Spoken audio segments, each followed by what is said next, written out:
নমস্কার বন্ধুরা, আজকে আবারও চলে এসেছি রান্নাঘরে। আজকে আমি নিয়ে এসেছি একদম সিম্পল, একদম সাধারণ একটা রেসিপি। তো এখানে নিয়েছি লাউ শাক। বেশ 3-4 দিন ধরে পড়েছিল বন্ধুরা, একদম শুকিয়ে গেছে। যতটা পেরেছি বেছে নিয়েছি, পাতা কম।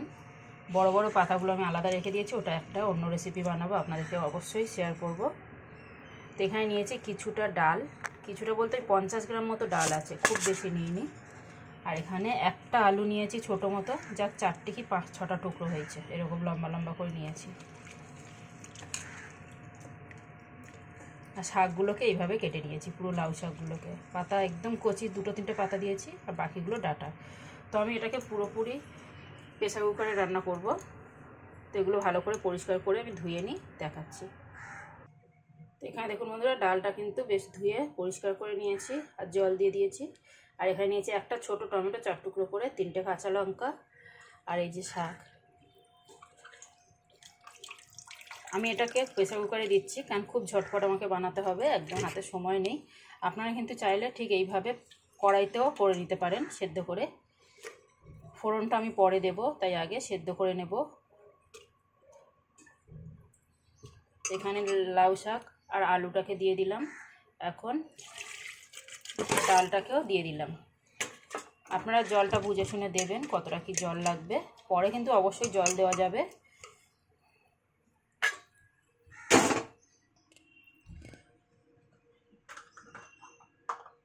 এখানে দিয়ে দিচ্ছি ধনে গুঁড়ো, সামান্য একটু ধনে গুঁড়ো, একটু জিরে গুঁড়ো আর হলুদ গুঁড়ো। সাথে দিয়ে দিচ্ছি স্বাদ অনুযায়ী নুন, পরে অবশ্যই নুনটা চেক করে নেবেন। তা এখন আমি এটাকে প্রেসার কুকারটাকে ঢাকা দিয়ে একটা সিটি দিয়ে নেব। খুব বেশি সিটি দেবো না, কারণ আমি এখানে কিন্তু ডালটা খুব বেশি ঘাটবো না, একটু হালকা গোটা গোটা ডাল থাকবে, দেখাচ্ছি পরে। ওদিকে কড়াই বসিয়ে দিয়েছি। তো দেখুন বন্ধুরা, এখানে প্রেসার কুকারটাও আমি খুলে নিয়েছি, একটা সিটি দিয়েছি। আর প্রেসার কুকারটা কিন্তু আমি বেশ কিছুটা দমে রেখেছিলাম, মানে হাওয়াটা আমি একটুখানি লাস্টলি বাকি ছিল, তখন আমি টেনে খুলেছি। প্রেসার কুকারের হাওয়াটা কিন্তু আমি জোর করে খুলিনি। প্রেসার কুকারে যতটা হাওয়া ছিল সেটা কিন্তু প্রেসার কুকারে থাকতে দিতে হবে, নয়তো কিন্তু একটু বেশি সিটি দিয়ে নিজেদের পছন্দ মতো ডালটা করে নেবেন। আমি কিন্তু দেখুন ডালটা কত সুন্দর রেখেছি। এবারে দেখুন এখানে কড়াই বসিয়ে দিয়েছি, সর্ষের তেল দিয়ে দিলাম। আপনারা কিন্তু চাইলে এটাকে যে কোনো ডাল দিয়ে করতে পারেন। আমার কাছে একমাত্র মসুর ডাল ছিল বন্ধুরা, সত্যি কথা, তাই আমি এটা দিয়েই করলাম। এখন আমি ফোড়নের জন্য এখানে শুকনো লঙ্কা, তেজপাতা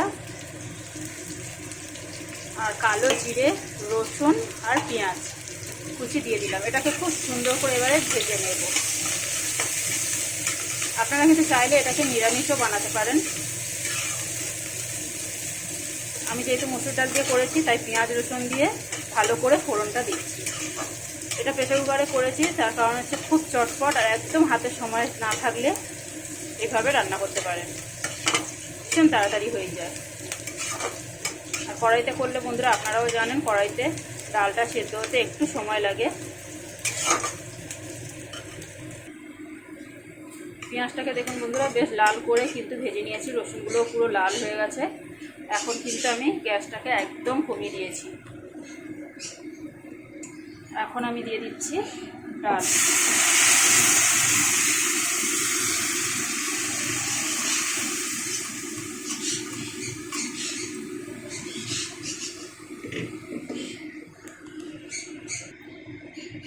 গ্যাসটাকে বাড়িয়ে দিলাম বন্ধুরা।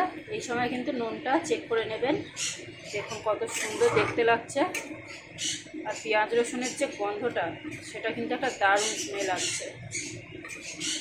দেখুন ডালটা কিন্তু কতটা বেশ গোটা গোটা, মানে একদম। আর ডালের ঘনত্বটাও দেখুন, আপনারা যেমন রাখতে চান তেমনই রাখতে পারেন ডালটা। এই অবস্থায় চেক করে একটু নুন চিনি দিয়ে দেবো। ডালটাকে কিন্তু আমি এবার খুব সুন্দর করে বেশ একদম টকবক করে ফুটবে সেরকম করে ফুটিয়ে নেব। এখানে দিয়ে দিলাম চিনি, আর দিয়ে দিচ্ছি সামান্য নুন, একটু নুন কম আছে তো নুন দিয়ে দিলাম। এবারে খুব সুন্দর করে এটাকে ফুটিয়ে তারপর আমি নামিয়ে নেব। আমার ডাল কিন্তু এখানেই কমপ্লিট। তো আমার ভিডিওটা বন্ধুরা কেমন লাগলো অবশ্যই একটা লাইক কমেন্ট শেয়ার করবেন, আমার চ্যানেলটাকে সাবস্ক্রাইব করবেন। আমার ভিডিওগুলো দেখার জন্য বন্ধুরা আপনাদের ধন্যবাদ। তো দেখুন বন্ধুরা আমার ডাল কিন্তু কমপ্লিট। এবার আমি এটাকে নামিয়ে নেবো। বেশ কিছুটা ফুটিয়ে নিয়েছি। আর এখানে কিন্তু ডালটা খুব বেশি পাতলা নেই। আপনারা কিন্তু চাইলে একটু ধনেপাতা ব্যবহার করতে পারেন। চলুন এবার এটাকে নামিয়ে ফেলি। টাটা বন্ধুরা।